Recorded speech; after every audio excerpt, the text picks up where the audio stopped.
everybody, it's Brian, and today I'm at United Residential Mortgage, and today we're going to learn about how to lower your interest rates. So I have Ryan Wheeler, and we're going to talk about some of the programs, because as I put out a video earlier today, or last week I guess it is by now because of the internet, I was talking about how some of the buyers are concerned at the market and not wanting to buy because the interest rates seem so high. Yeah.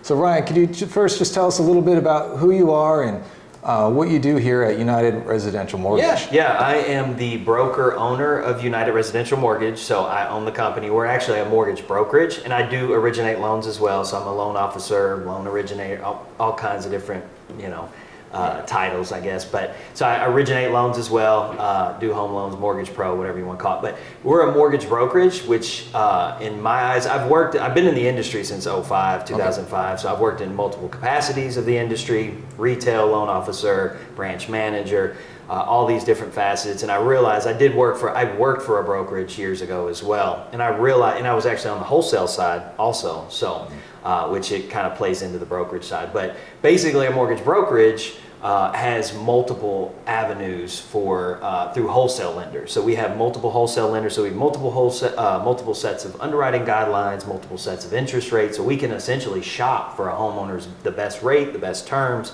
the best deal. But we're also looking for service as well. So faster closing times, faster turn times, smoother process. That way, basically our model is the cheapest, fastest, easiest. Those three terms I think kind of sum up today's lifestyle when somebody's buying, a home or getting a mortgage or buying anything really, I mean, in the Amazon era, I guess, if you could walk up to a vending machine, press a button and a mortgage pop out, that that's probably what everybody would do. I'm kind of a necessary evil sometimes in that respect, but so from a mortgage broker standpoint, it's going to put us in a position where most of the time we're going to be able to get clients the best interest rate with the lowest cost and the fastest closing. Especially now against other mortgage brokers, we're going to be in that competitive arena, right? But against retail lenders, and when I say retail lenders, there's one. It's like Spaceship Mortgage. I'm not going to say their name. I don't know who I'm talking about, but like that's like a retail lender, right? Okay. And then you've got banks. That's going to be your other option, and then the other option is going to be a mortgage brokerage. Well, we have multiple avenues to be able to get the client the lowest rate with the lowest cost, and also the smoothest process. So you don't lose service in that as well. So being in all those facets of the industry have allowed me to see what is the best. Like I said, I've worked on the retail side before, and I know that the customer is not getting a better deal going through that avenue. They've got a lot of overhead, people to pay, marketing, advertising, that stuff. So they juice their interest rates, they charge more in fees. So that's kind of what put me in a position to open a mortgage brokerage. I said, I want to be, it's a little harder for us on the loan officer side because we got to know how all these wholesale lenders operate. But if I'm giving the client, which I look at real estate agents and buyers as my clients, they're all our clients. I want to make sure that we're getting them the best deal, the best service, and to be able to provide that is through the broker channel, to be a mortgage broker. There's a big misconception that if you go through a mortgage broker, you're going to pay more because they're a broker. You're going to pay more in cost, or maybe your rates are juiced or higher than the retail. And I realize that, and I'm trying to kind of set the record straight with that with everybody. Like, no, you're actually going to save more money. I know banks and retail lenders would love consumers to continue to have that misperception in their head because it stops them from coming. It eliminates their competition easy, right?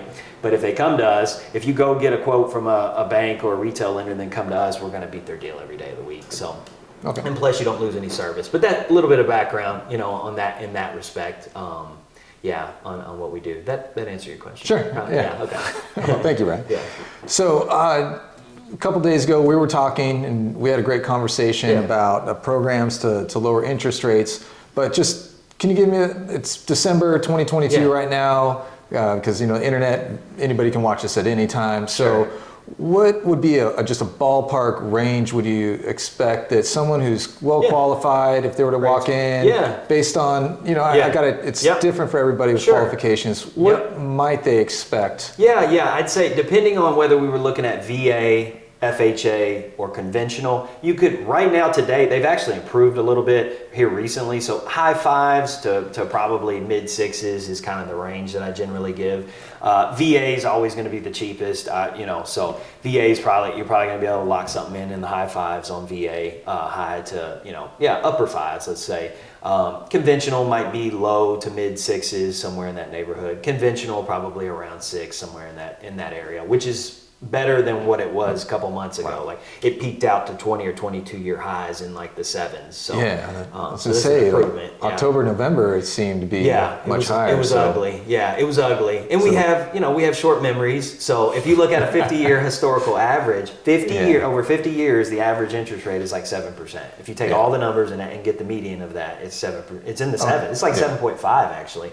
So like in respect to that, we're really not that bad. But I realize we as consumers have very short memories and we get used to a certain way. And for the last decade, rates have been ridiculously low. So I get that, and you get used to that. And so we just have to wake up to a little bit of a new normal, for now. But there are benefits there. Believe it or not, there can be some probably, I don't know if you call them unintended benefits to the rates being a little bit higher, which is, do you mind if I elaborate on that? Yeah, what are they? So that, and this is going to sound crazy, right? Most people are going to be like, oh, well, he's just saying now's a good time to buy, or why there's a benefit to high rates. There's no such, how is that possible? Well, contrary to popular belief currently, it actually can be a really good time to buy right now where rates are high, because what happened is when rates went up, a large percentage of buyers left the market. So we had a lot of people that were actually pre-approved out shopping for homes that literally just said, we're not going to do that. We're putting this on hold.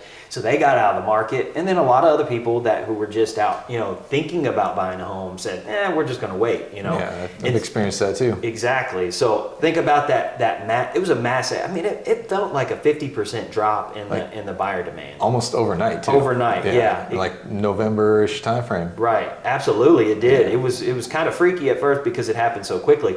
But so if you look at that, if you eliminate 50% buyer demand and you're the buyer, you're still hanging around as a buyer, you just got rid of 50% of your competition for homes. So you are now in a much less competitive market. And so we still have a problem that we've always had, which is low inventory, or the inventory is low. And I get that. That's really the only problem with being a buyer right now, is you just don't have a ton of inventory. Not a lot of houses to choose from, right? Yep. And especially with these factories going in, that's only going to make the problem worse. Absolutely, exactly. Buyer demand is going to increase dramatically over the next couple of years. But so if you look at that, think about that, what the future projects with the buyer demand. So if you're right now, you're sitting, you say, hey, we've eliminated all this buyer demand, rates are high, but the buyer demand's gone. I now have a little more power as a buyer, right? I can go out there and I don't have to, like the last 2 years, we saw ridiculous, bidding wars, people offering way over list price, never getting an opportunity to have a seller pay for the buyer's closing costs. The buyer's not getting anything they want. They're skipping appraisals, home inspections, that's crazy, to buy a house without a home inspection, and then putting an escalation clause saying, I don't care what the appraisal comes in at, we'll pay over that. You're getting into a situation now where the buyer has a little more power, right? Because you've eliminated all this buyer demand. So it's supply and demand, right? Now that the supply is still low with houses, but the demand is low too. Yeah. And so now buyers actually have a little more power, and so that's where the high interest rates and it has actually will help you. It's actually created a market where it actually is a good market to buy in, because you just kind of have to look at the higher interest rate as the cost of entry to the market, a temporary cost, right? Because you marry the house, date the rate, the philosophy basically. It's a cliche, but every mortgage broker I think says that. Exactly, I know, but it's so true if you think about it, because if you buy the house now in a less competitive market, right, you can have the seller pay your closing, you might not have to pay over ask price. You can get things you wouldn't be able to get in a market with more high buyer demand.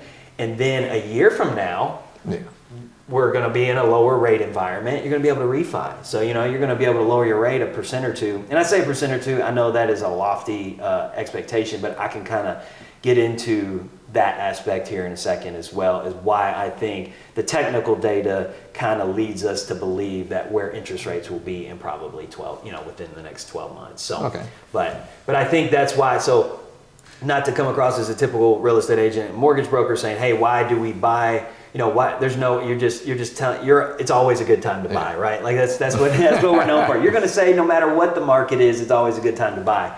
But I think it really is, if you consider that demand factor and what we saw the last 2 years with buyers paying like these ridiculous things we'd never seen in this market before. Buyers paying way over asking price, waiving their inspections, paying over appraisal. You're not going to have that. If you enter the market now, you won't have that. If you wait 12 months from now when rates are lower, if you say, hey, I'm going to put this on hold, wait till mortgage rates come down. Well, if you're thinking that, everybody else is thinking that too. And if you wait and then wait till all the new buyers come back, you're now putting yourself in a position where you're going to have to go out and compete for all these, on the homes. Just like all the buyers disappeared overnight, they're all going to come back. They're going to reappear overnight. Exactly. So you're out shopping for homes. You're now, you might be calling the shot as a buyer. You wait till rates come down, you now got 3 guys standing next to you waiting to get in the door. Y'all are all going to be competing for those, for that same house. So that means you're going to have to offer more. So you may end up paying more in a year from now for that same house than what you would have paid for today. And that's where we get the philosophy, marry the house, date the rate. If you marry the house, you lock the home price, that lower home price in now, right? But the rate is higher now, but you're dating the rate. You're going to trade that rate in later, you know what I mean, down the road. So that's kind of where that philosophy comes from. Yeah. So I don't know if you saw it, but the video I just released today, I was talking about this house that sold this week in Hardin County. It was originally listed for $250, closed for $205. So, you got this $45,000 price reduction. Wow. So yeah, even if the interest rate might be a little bit higher, right? Absolutely, that offsets. In the future, right? You could, what you mean by date the rate is refinance precisely, and then get that lower rate. That's exactly perfect. So now example. you have the house at $45,000 cheaper. Precisely. And then you get your lower monthly payment because the house is cheaper, and then you get the lower interest rate cheaper. Right. Perfect example. Yeah. Perfect example. Because if you wait 12 months, that same house might sell for $250, not the $205. Yeah. Now you're buying the house for $250. Yeah, you have a lower interest rate, but you're stuck with that home price. You can't ever trade that in. You know what I mean? So yeah, absolutely, man. That's a perfect example. Yeah. All right. So for those that are buying right now, and the interest rates are what they are. Yeah. What can they do to lower them? Yeah. There are several great options. One of them is a kind of a standard option, which is a buy down. You can buy down your interest rate. It's a permanent buy down. It's just known as buying points. I think that's kind of how the consumer understand the lingo, buying points and buying the rate down. And basically what you're doing is this is prepaid interest essentially. So, paying a point to buy the rate down, like if you pay a point means 1%, 1% of your loan amount is $300,000, that's a $3,000 additional in cost that you're gonna have to pay. And let's say the rate was 6 1/4, it might buy your rate down. And this is just example purposes, but it's not as large of a buy down as you think. It may buy you down from 6.25 to 6%, for example, just a quick example, maybe only 1/4%. So it's not a huge difference as most people would think, right? And so you have to look at that break even point. Okay, if I paid $3,000 and I'm only buying my rate down 1/4%, if that 1/4% is only $30 a month difference in my payment, that's 100 months before I recoup my cost, right? Yeah. So that means if I refi this loan before 100 months is up, 100 months that's like 8 years or something, right? Yeah. So think about that. If you refi that loan or sell the house or get rid of that loan, you paid that fee for nothing, really. So you got to find that break even point. Is kind of how we refer to it. So when do I break even on paying that fee to buy my rate down? So if you think about it, if we're sitting here talking about the projections for mortgage rates to be lower in the next, let's say 12, let's even stretch it, 24 months, worst case, right? Why would you pay that money if you know you're going to refinance in the next 12 to 24 months? Most break-even points are going to be outside that 2-year window. Yeah. So that's one way you can get your rate down and you can get the payment a little lower. You can do that. But financially, in most cases, not saying all, we'd have to run the numbers, but in many cases right now, just knowing what we know now, I don't know that necessarily makes sense, but we would have, every case is different, every scenario is unique. That's one way. Okay. The next way is something called temporary buy downs. These just came back into fashion, especially when rates started to climb into the 6s and especially in the 7s. Yeah. They were available years and years ago. I don't remember the last time because it's been so long since rates have been so high, but Yeah. probably well over a decade ago, these used to be a thing. So most people don't even know what they are because they haven't been around in a long. But they kind of brought a lot of lenders have brought them back. Some don't do it, but it's a temporary buy down. And so what it does is you can buy the rate, they call them a 2-1 buy down. So 2-1, and that 2 represents 2%. So if the interest rate is 6% on the loan right now, year 1, the payment would be based on 4%, right? And then the -1, so 2-1, that 1 is 1%. So year 2, you're going from a 6% to a 5%, right? Year 2. And then year 3, you go back to your original 6%. So fixed rate. Yeah, it's fixed rate from there on out for Right. the 30 or 15 years. Exactly. So it's not like an adjustable rate. People are like, oh, like it starts to have this sound like it's an adjustable rate. Oh, the rate's changing. This is an adjustable rate. It's not an adjustable rate. It's a fixed rate. It's just called a temporary buy down, meaning temporary. Your rate is a little bit lower and your payment is a little bit lower for year 1, year 2, and then year 3 it goes back. They just came out with a 3-2-1, so you can buy down 3%, 2%. Yeah, that just came out too. So now that has to be seller paid. So that is a seller paid expense. On the permanent buy downs, the buyer can pay for that. The seller doesn't have to pay for that. But on the temporary buy downs, the seller absolutely has to pay for that.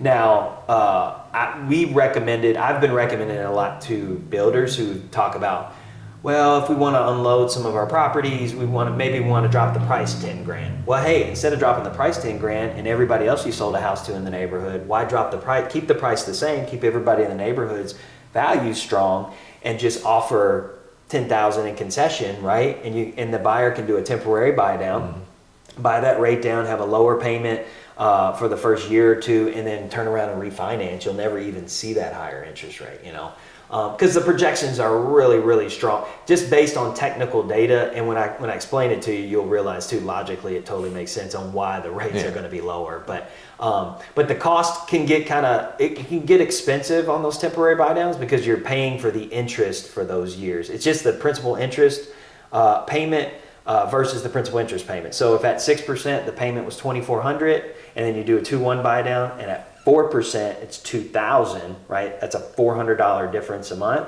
Yeah. That's going to be times 12, right, for the first year, so $4,800. That's how much it would cost you for the first year buy down. Again, this is something the seller has to pay for, but it can cause a huge swing in your payment, obviously, for year 1, year 2, and we're doing them now too, and people like them. People get the idea or the philosophy that, hey, within 12, 24 months, we're going to be looking to refi. Anybody who's closed probably in the last 6 months on a home loan will be a prime candidate for a refi by this time next year. I would feel, I don't gamble whatsoever, but I would feel I feel very strongly placing a small wager on that, you know what I mean? So, but yeah, do you have any other questions about that, or I might dive into? Oh. Yeah, you were mentioning that the seller pays for the temp buy down. Yes. So a couple of years ago, you were saying, when the market was going crazy, people were overbidding, we were waiving home inspections, which is a crazy thing to do because that's like an insurance policy in of itself. 100%. What have you, a couple of years ago, even if the interest rate was high, let's just say, would have sellers have even humored someone putting that in an offer to have the seller do a temp buy down? Temporary buy down? No way. But I can't imagine it. I don't know. Are you saying when interest rates were higher? Well, no, I'm just saying that with the way the market was and offers, did you see anything come across your desk where anybody was ever getting seller to pay for any kind of closing costs? In the last 2 years? Yeah. Oh, no. Okay. Absolutely not. Yeah. But now with the way the market is, you're saying, there's such a strong seller's market. Exactly. Yeah. It would be laughable almost. Yeah. Probably for a seller in the last couple of years. Now with the recent shift in the market, going from a strong seller back to a more neutral market. Right. Where are you seeing this where people are putting in offers that sellers will pay for closing costs? Absolutely. Yeah. We're getting back to normal. Okay. Before 2020, I bet we saw at minimum 50% come across with the seller paying the buyer's closing. Yeah, at minimum. And now we're back to that for sure. So we're back to wow. seeing at least 50% of the sellers paying buyers closing. Yeah. That's And incredible. that just started this year when the market started to shift. Again, Yeah. if you're a seller and you put your house on the market and day 2 you got 14 offers, you think you're going to pay the buyer's closing. But now you're a seller and 3 months went by and you don't even have a showing. You know what I mean? Yeah. Like once that buyer comes, you're like, oh, we got some action here. So you're more willing to negotiate. So it's just, when people put those things into perspective, it's common sense. You know what I mean? Like it's like, oh yeah, it totally makes sense. So, and it's not that we're not and people are like, well, it's cooling off. I guess you could say that. I think it's just becoming more normal. It's just becoming a more normalized market, before the pandemic, basically. Yeah. Yeah, it's just kind of back to pre-pandemic levels, essentially. So, which I I think is good. Years ago, when I got my first pre-qual, it was like 7.5 was the quoted interest rate. Oh, I'm sure. Yeah, I guarantee it, man. I'm sure. Yeah. When was that? Was that 2008. early 2000s? Yeah. I was So about to say, it had to be the early 2000s. quite a while ago. Yeah. So, all right. So, man, about 50% of sellers are paying for closing costs. So that Absolutely. would help either pay for, if you got a VA loan, FHA loan, 100%. that have some heavy closing costs. Precisely. Or if you want to do this temp buy down. Yes. Okay. Yeah, we got one right now, VA, great scenario or example here. VA, the seller was, it's pretty high dollar, property, $500,000-$600,000, something like that. But the seller was very, that price range is a little harder to move for a seller, especially in a more market that's a more normalized, right?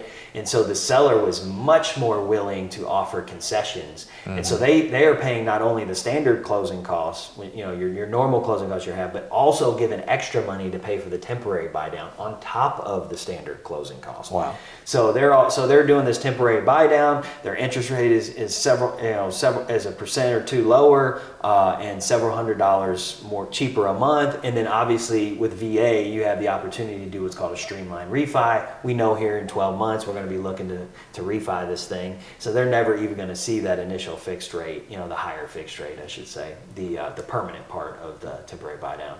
They'll never even see that if I had to guess, because we'll do a streamlined refi in 12 to 24 months. So, okay. Yeah, perfect scenario for that. Yeah. Okay. Excellent. Yeah. And so are there any other programs that are out there that lower interest or? Yeah, I mean, there is the adjustable rate mortgage option, but I still personally don't see the rate spread, meaning what the rate is on the adjustable rate versus the rate on the fixed rate. That's what I mean by the spread, the difference in that. I don't see that wide enough to justify it. Yeah. Like if a fixed rate was 6.5 and you could get an adjustable rate for 4% or something, maybe that makes sense, right? But it's really close, and I think it's a secondary market thing, and that's just how mortgage-backed securities are traded in the market. I think that might change in the coming year, and if it does, maybe it makes ARMs or adjustable rate mortgages more attractive. But right now, that's the only other option, I think, for to take advantage of a lower rate. I think that as buyers, we're gonna have to change our mindset, to say, hey, these home prices are here to stay. Rates are probably higher than what they will be in a year or two, but we just got to wrap our minds around, hey, this is kind of a new normal. This is where things are going to be at. I gotta prepare myself mentally to say, hey, this is going to be my new housing payment. This is my new mortgage payment. And is the potential for it to be lower from a lower rate in the future available? Absolutely. But this is a new normal now. So, versus just completely removing yourself from the housing market. If you had any, if you had a remote inclination to want to purchase a home, I think that completely removing yourself from the market isn't justified, although I get it. You see home prices go up, you see mortgage rates go up, it freaks you out, and you just want to kind of stand back, take a breath, and see what happens, because you don't want to make a bad decision. And I get that, but that's what we try to tell people. On the mortgage side of things, you can always refinance. So even if you lock in a high rate, you trade it in later. So even if you think it's not a good time, you're always getting rid of that. It's not permanent. And then on the housing side of things, in our market, we're kind of insulated because we have so much buyer demand that comes from military, coming in from out of town, all these new industries and businesses. So we have all these additional buyers. all of those will keep the home buyer market strong, which will keep home prices strong. That means we will never see a year-over-year decline in this area. Yeah, we got Nucor, right, Blue Oval, exactly, Fort Knox, just to Kruger. I mean, all this stuff, man. It's just going. It's on and on and on. And so you add that on top of our local buyer demand, on top of it, and you keep layering all these additional people moving in to buy homes. It never changes the balance of supply and demand. You know, we never run into a situation where we have more inventory than we do buyers. And if we had more homes and more inventory than buyers, then yes, all these people selling their homes would have to start dropping the prices on their homes. That's going to cause and then same with foreclosures. You would have to have a lot of foreclosures for home prices to start coming down. They're not making loans right now that people are foreclosing on. You know what I mean? Like, these are qualified individuals. Like, it's hard. You know, most people know it's pretty hard to get qualified for a mortgage. It's like not super easy. So, I mean, you've got to have great credit, income, all that stuff's got to be there. They're checking all that out. So these are qualified people more. So it's not like 2008. It's a totally different thing. And that's what people don't understand. Oh, this is another housing bubble. It's not a housing bubble, because you have to have a supply and demand issue. We're never going to have that. You had fictional buyer demand. It was fictional because you had 25% of buyers in the market were unqualified mortgage people, or unqualified buyers getting mortgages that they probably shouldn't have gotten. Plenty of laws were created after to 2008. That. Precisely. To make your job harder. Yeah, and absolutely. issuing loans. But rightfully so. So that the people weren't getting loans to end up being foreclosed on. Yes. Because that is devastating to the whole industry to have foreclosure. So 100%. Yeah, so I'm fully with you that it's not a 2008. And like you said, the biggest issue we have here is supply. So sure, prices are coming down a little bit. Interest rates are going up. People are acting different. Right. But there was a huge supply in 2008 of endless foreclosures. Correct. But there is no supply. There's no inventory right here. And we have a whole lot of industry that's building up specifically in at least Hardin County, Meade County. Yeah, this surrounding area, 100%. Justify that we have a strong economy, or else these major corporations would not be investing billions of dollars to build on here. Precise. They do the due diligence is performed for sure. Yeah, this is not 2008. No, not at all. And so I think that answers the other question. So some buyers freaked out with the mortgage rates bumping up, but you layer that on top of what they saw was home prices rapidly rising over 2 years. So in their mind, they're thinking, oh, this is 2008. Home prices sharply incline. Now they're going to sharply decline. That can't happen because of what we just explained. Yeah. And so I think what we just discussed kind of answers both of most buyers' worries right now, which is, well, home prices are going to come. I don't want to make a move because I don't want to buy a house at the peak, and then 2 years later I got to sell or something, and I'm upside down in my home. It's not going to happen. Can't be. Not year over year. And I know we're seeing it. And so people are like, well, hey, Ryan, because they're asking me, they're like, I'm seeing what do you mean home prices aren't dropping? I see people say prices reduced all the time. I say that's reduced from the original price. That new reduced price is still higher than what it would have been last year. So we're still going to probably end up having between a 5 and 10% year over year increase. And so that's what I have to say. That's why I have to tell people, like, hey, you don't want to look at if you see home prices come down, that doesn't mean it came down. That means it came down from the original price because it was probably overpriced, right? Yeah. And that doesn't mean it came down from the price it was at last year. Yeah. So. Yeah, the agent or the owner or somebody was probably trying to anticipate the same rapid growth. Exactly. And predicted, hey, let's precisely probably get 20% year over year. Yeah. And then the buyers all disappeared overnight. And you're like, we can't do 20%. They're reining them back in. Correct. But it's still a little more than what it was last year. And so that just shows it's still appreciating year over year. So, Yeah, and we kind of talked about this earlier this week when we talked, was soldiers leaving, because they're every few years, the soldiers rotate. So that would be one concern for the housing is they did buy these homes at a high price, perceived high price. Yes. And now they have to leave, and a lot of them want to sell. So if they don't choose to rent and they want to sell, there is this, because if they have the VA loan, they can assume the loan. So whoever takes over their house or buys a home can take over their mortgage and actually through that have a lower interest rate too. Yeah, absolutely. But that's a whole nother process to talk about. Yeah. Assumability is a thing too. Yeah, no, I get it. Yeah, so, that is available to VA. Any government backloan, VA, FHA, those are all assumable loans. To even help out with people. Becomes more attractive as a seller. Like, hey, I got this house. You can assume my mortgage at 2% versus going to get a new mortgage at 6%. What I was kind of implying there is if somebody was bought at the peak of 2021. When the prices were at the highest, well, their interest rate's also at the lowest. So they can easier to offload today because the new buyer can grab that home at that locked-in interest rate of 2.5%, to 3% range that people were getting, last year. So, and that's a valid concern too. I hear it, and the reason I say I hear it a lot, like probably daily, maybe weekly, daily from vets moving in. And they're like, well, I want to buy a house, but I'm afraid with this market uptick that I'm going to buy a house now, and then when I got to move, I'm going to be upside down, and I'm not going to be able to sell it, or I'm going to have to rent it, or something.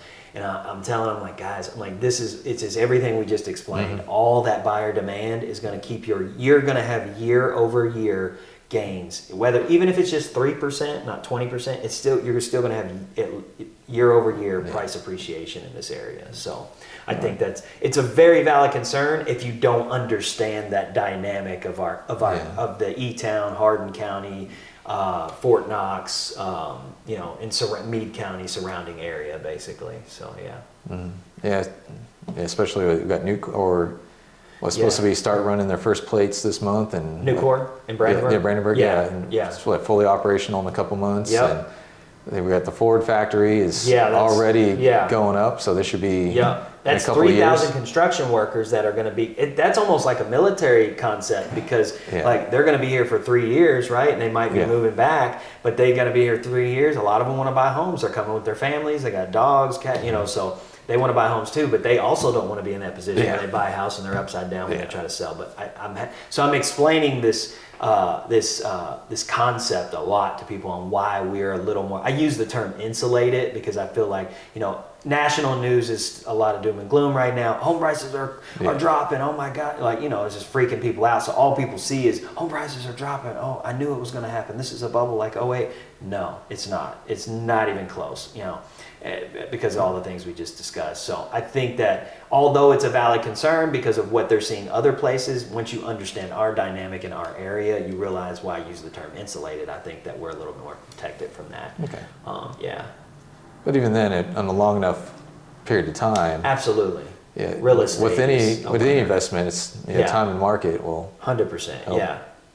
100%. And real estate has shown that, if you look at any kind of graph, real estate's always, there's one blip, and that was in 08 ever in real estate, where you had some sort of major correction, and that was in 2008. But that was due to manufactured market. There was things in the market that were not, I guess manufactured is really the only word I can say, like these loan programs that were created a fictional buyer demand. So it was unfortunate. But we're back to normal now. Did you have any more questions on that matter? No, there's a lot of great information here about lowering interest rates and some extra absolutely. discussion about the local economy. Awesome. Well, thank you very much. One more thing I wanted to touch on real quick. Do we have time? Sure. Okay. So a lot of people are saying, Ryan, you keep mentioning about the projection of interest rates being lower. Like it just sounds like something you're just kind of throwing out there as a guess. Like, hey, you're just guessing they're going to be lower because they're high right now. What goes up must come down. That's not really the case. That I'm not guessing. I guess one could say it's an educated guess, but it's educated because it's based on technical data. And the reason why, and this is becoming, in our industry, people who are fully immersed in this, mortgage rates are not determined. With probably contrary to popular belief, mortgage rates are not controlled by the Federal Reserve. They have no direct correlation with mortgage rates. The Federal Reserve, zero, zilch. Mortgage rates are actually controlled by mortgage-backed securities. They're called MBSs. So it's basically a bond secured by mortgages, all the nation's mortgages. And so those drive where mortgage rate. If you have a high demand for those bonds, then the rates can come down. If you have no demand and people don't want them, because if you think about it from an investment standpoint, if I'm an investor and I got a bunch of money, do I want to buy a mortgage bond that's earning me 4% if inflation is at 10%? No, because my money is not even, the investment's not even moving with the rate of inflation, right? So if I have a mortgage bond at 4% and inflation's at 10%, I'm taking my money out of mortgage bonds and putting them in somewhere else, cash or the stock market, right? Yeah. And so what happens at that point is the mortgage bonds say, uh-oh, we don't have any buyers, we got to increase those. Let's increase them to 6% or 5%, 6%. Do we got any buyers there? 7%. This is why we saw 7% mortgage rates. So they increased the bonds rate to 7%. Now we have. So we're back from a little battery dying out there. So we were talking about mortgage-backed securities. Yep. They are not controlled by the Federal Reserve. Right, So exactly. Not sure where we left off on that, Yeah. but we will just move on and Yeah. So basically, and just to kind of sum that up real short, like basically mortgage rates, with all the technical data is revealing to us, there's that mortgage rates are going to be lower in the next 12 months. Okay. So, it's something that we can kind of bank on. So, all right. Hopefully that kind of sums that up. And I'm more than happy to explain this with any buyer who wants to give me a call. I love to go over this stuff over the phone. I'm kind of a mortgage nerd, I guess, so to speak, with this stuff. So more than happy to, dive into this and to give somebody a little more information if they'd like to. So, yeah. Well, in lines with that, how would somebody get a hold of you, Ryan? They can call me on my cell, 270-228-0075. That is my direct line, comes right to me. They can call, text, whatever's easier. We can schedule a time to talk on the phone, in person, video chat, whatever's easier. Obviously, you can Google us, United Residential Mortgage, and you can get to us that way, get to me that way as well. All the social media stuff, Ryan Wheeler, United Residential Mortgage. So, pretty easy to get a hold of. So, awesome. Well, thank you for your time today. Yeah, and thank you for absolutely. sharing this information. Yep. And it's very informative. I appreciate you, man. Thanks for giving me the opportunity to kind of dig into this stuff and kind of share this with the world. I think it's important information people need to know. I mean, housing is a big deal. Buying a home is a big deal, and real estate is a big wealth builder. And I hate to see people put it on the fence, and put it on the shelf if they have some misconceptions that we could help clear up. So, Yeah. All right. Cool. Thanks, Awesome. man. Appreciate you. Well, thank you. All right. All right.